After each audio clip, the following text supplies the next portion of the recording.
Hello everyone, today I'm going to do a quick video on how to install the drive shaft replacement caps for your Xray T4.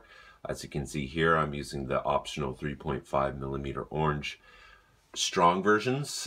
In the manual it states that you can use a pair of pliers. However, I've had some issues, i.e. my thumb, with these pliers, and I thought there must be a better option to install these replacement caps, and I found a way that is easier, less prone to damaging the actual caps and your fingers, and it's quite simple to do.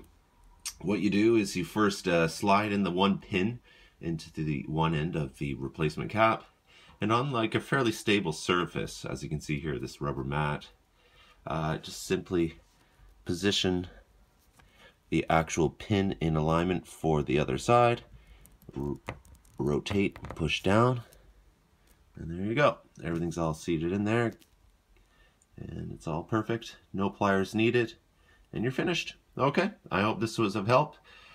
Please like and subscribe, all that good stuff, and thank you for watching. Bye-bye.